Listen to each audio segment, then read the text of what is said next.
एक सवाल सोचिए, आपके पड़ोस में कोई है जिसके पास चमचमाती नई गाड़ी है? आपके किसी दोस्त ने हाल ही में महंगे रेस्तरां की तस्वीरें डाली हैं? कोई परिचित विदेश घूमकर आया है और उसकी हर तस्वीर में महंगे होटल दिख रहे हैं, और आप मन ही मन सोचते हैं, यार ये इंसान इतना सब कैसे कर लेता है। लेकिन क्या आपने कभी सोचा है कि इन सब में से कितनों की रात को नींद अच्छी आती है, कितनों के पास महीने के अंत में कुछ बचता है, और इनमें से कितने सच में आजाद हैं? दोस्तों, आज हम एक ऐसे सच की बात करेंगे जो थोड़ा कड़वा है लेकिन बहुत जरूरी है। वो सच ये है कि जो दिखता है वो अक्सर असली नहीं होता, और जो असली होता है वो अक्सर दिखता नहीं है। आज के वीडियो के बाद आप समझ जाएंगे कि बचत कोई त्याग नहीं है, बल्कि यह भविष्य की आजादी का सबसे बड़ा निवेश है। और इस वीडियो के अंत में मैं आपसे एक ऐसा सवाल पूछूंगा जो आपको आईने में देखने पर मजबूर कर देगा।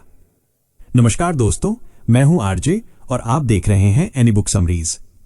आज हम बात करने जा रहे हैं बेहद चर्चित किताब द साइकोलॉजी ऑफ मनी के अध्याय 7 की। इस अध्याय का नाम है स्वतंत्रता, और इसे लिखा है मॉर्गन हाउसल ने। आज का विषय है स्वतंत्रता बनाम दिखावटी सफलता, यानी असली अमीरी और दिखावटी अमीरी में क्या फर्क है। तो चलिए शुरू करते हैं। दिल्ली में दो दोस्त थे, अमन और विकास। दोनों एक ही कॉलेज से पढ़े, एक ही साल नौकरी मिली और शुरुआत में तनख्वाह भी लगभग बराबर थी। लेकिन 5 साल में दोनों की जिंदगियां बिल्कुल अलग हो गईं। अमन ने पहले ही साल एक महंगी गाड़ी की मासिक किस्त शुरू कर दी। वो ब्रांडेड कपड़े पहनता था और हर महीने दोस्तों के साथ महंगे होटल में खाना खाता था। उसकी तस्वीरें सोशल मीडिया पर खूब चमकती थीं और लोग तारीफ करते थे। बाहर से देखने पर अमन बहुत सफल लगता था। विकास ने वही साधारण जिंदगी जारी रखी, साधारण गाड़ी, साधारण कपड़े और घर का खाना। वो हर महीने अपनी तनख्वाह का एक बड़ा हिस्सा बचाता और निवेश करता था। बाहर से देखने पर विकास ज्यादा सफल नहीं लगता था। 5 साल बाद क्या हुआ? अमन की मासिक किस्तें उसे बुरी तरह दबा रही थीं।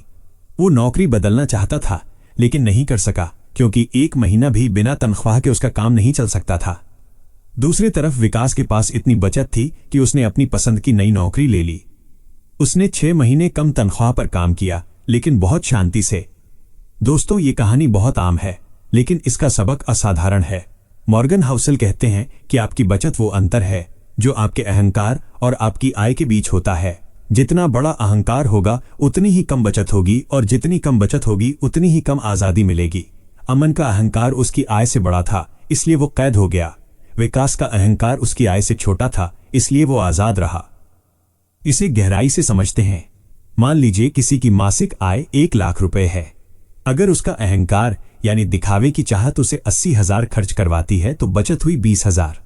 लेकिन अगर वही अहंकार उसे 1,10,000 खर्च करवाए, यानी उधार लेकर भी दिखावा करना पड़े, तो बचत 0 से भी कम हो गई। यही वो जगह है जहां लाखों लोग फंसे हुए हैं।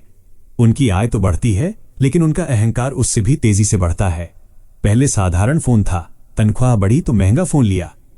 पहले छोटी गाड़ी थी, तरक्की हुई तो बड़ी गाड़ी ली। इस पूरे चक्र में बचत कहीं पीछे छूट गई, क्योंकि आय जितनी बढ़ी खर्च उससे भी ज्यादा बढ़ गया। ये अहंकार और आय का एक खतरनाक खेल है, और जो इसमें फंस जाता है वो कभी आजाद नहीं हो पाता। दोस्तों, जब हम दिखावे के लिए कुछ खरीदते हैं तो हम केवल उस चीज की कीमत नहीं चुकाते, हम उससे कहीं ज्यादा बड़ी कीमत चुकाते हैं। एक युवक ने 50 लाख की गाड़ी खरीदी। उसे मासिक किस्त, बीमा और रखरखाव पर हर महीने 30-35 हजार रुपए खर्च करने पड़ते हैं। अब सोचिए, अगर वो यही पैसा 10 साल तक निवेश करता तो क्या होता? एक बहुत बड़ी रकम बन सकती थी। लेकिन उसने क्या खरीदा? एक ऐसी गाड़ी जो 10 साल में पुरानी हो जाएगी और जिसे पड़ोसी 2 दिन बाद भूल जाएंगे। मॉर्गन हाउसल यही कहते हैं कि दिखावे की असली कीमत वो नहीं है जो आप शोरूम में चुकाते हैं। असली कीमत है वो सुनहरा भविष्य जो आपने खो दिया, वो आजादी जो आपने बेच दी, और वो विकल्प जो आपने छोड़ दिए। ये कीमत तब पता चलती है जब आप नौकरी बदलना चाहते हैं लेकिन मजबूरी में नहीं बदल पाते, या जब आप परिवार के साथ समय बिताना चाहते हैं लेकिन किस्तें आपको दफ्तर में जकड़े रखती हैं। दुनिया के सबसे सफल निवेशक वॉरेन बफेट आज भी उसी साधारण घर में रहते हैं जो उन्होंने 1958 में खरीदा था। लोग पूछते हैं कि आप इतने अमीर हैं तो बड़ा महल क्यों नहीं खरीदते? बफेट का जवाब सरल होता है कि उन्हें उस घर में सब कुछ मिलता है जिसकी उन्हें जरूरत है। उन्होंने ये बात बहुत पहले समझ ली थी कि असली संपत्ति वो नहीं है जो दिखती है, बल्कि वो है जो समय के साथ बढ़ती है। दिखावे में लगा पैसा कभी बढ़ता नहीं, बल्कि घटता ही है। बचत कोई त्याग नहीं है, ये एक निवेश है जो आपको भविष्य में आजाद करता है। आज के युग में उपभोगवादी मानसिकता और सोशल मीडिया ने इस दिखावे को और भी खतरनाक बना दिया है। हमें लगता है कि अगर हमारे पास नया मॉडल नहीं है तो हम पिछड़ गए हैं। ये मानसिकता कभी संतुष्ट नहीं होती। मॉर्गन हाउसल कहते हैं कि खरीदी गई चीजें आपको प्रतिष्ठा दे सकती हैं, लेकिन बचत आपको स्वतंत्रता देती है। प्रतिष्ठा से कहीं ज्यादा कीमती स्वतंत्रता है। दिखावे की ये दौड़ आपको कर्ज के जाल में धकेल देती है। कर्ज वो बेड़ी है जो आपकी हर आजादी को बांध देती है। कर्ज आपकी आज की खुशी को कल की बड़ी गुलामी में बदल देता है। बचत के बारे में अपनी सोच बदलिए। बचत का मतलब आज की खुशी को मारना नहीं है, बल्कि भविष्य की स्वतंत्रता को खरीदना है। जब आप आज पैसा बचाते हैं तो आप भविष्य का एक विकल्प खरीद रहे होते हैं।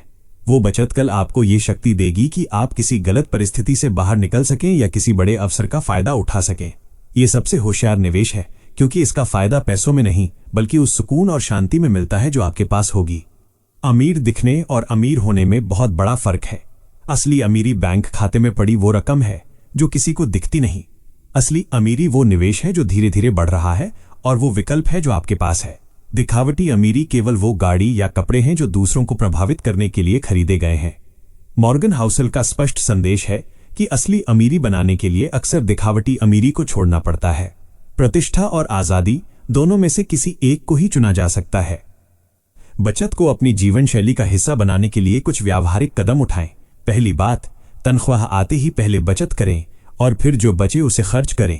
दूसरी बात, हर बड़े खर्च से पहले खुद से पूछें कि क्या ये खर्च मुझे ज्यादा आजाद बनाएगा या कम। तीसरी बात, दूसरों की चमक धमक से अपनी तुलना करना बंद करें, क्योंकि वो चमक उधार की भी हो सकती है। और चौथी बात, बचत को एक इनाम की तरह देखें। हर महीने जब आप बचाते हैं तो सोचें कि आपने अपनी भविष्य की आजादी की नींव में एक और ईंट लगा दी है। मॉर्गन हाउसल कहते हैं कि अहंकार को गाड़ी और कपड़ों में मत लगाओ, बल्कि उसे अपनी बचत में लगाओ। गर्व इस बात पर करो कि आपके पास कितना आपातकालीन फंड है और आपने कितना निवेश किया है। जब आपका अहंकार बचत से जुड़ जाता है तो वो आपकी आजादी बढ़ाने लगता है। वीडियो की शुरुआत में मैंने चमकती गाड़ियों और महंगे होटलों की बात की थी। अब आप जानते हैं कि असली सुकून किसके पास है। जो अपने अहंकार को अपनी आय से छोटा रखते हैं, उनकी रात शांत होती है, क्योंकि उनके पास विकल्प और आजादी होती है। अगली बार जब कुछ दिखावे के लिए खरीदने का मन हो तो एक सेकंड रुकिए और खुद से पूछिए कि क्या ये मुझे सच में चाहिए या मैं सिर्फ दूसरों को दिखाना चाहता हूं। अगर जवाब दिखावा है तो वो पैसा बचाइए, क्योंकि वो पैसा कल आपकी अनमोल आजादी बनेगा। अब आपकी बारी है। अगर आपको पता चले कि आपकी जिंदगी में कोई ऐसा खर्च है जो केवल दिखावे के लिए है और जो आपकी आजादी छीन रहा है, तो वो क्या है? ईमानदारी से कमेंट में जरूर बताइए। अगर वीडियो पसंद आया हो तो लाइक करें और इसे अपने परिवार व दोस्तों के साथ शेयर करें। ऐसी ही और प्रेरणादायक किताबों के लिए एनी बुक समरीज को सब्सक्राइब करें। मिलते हैं अगले वीडियो में। धन्यवाद।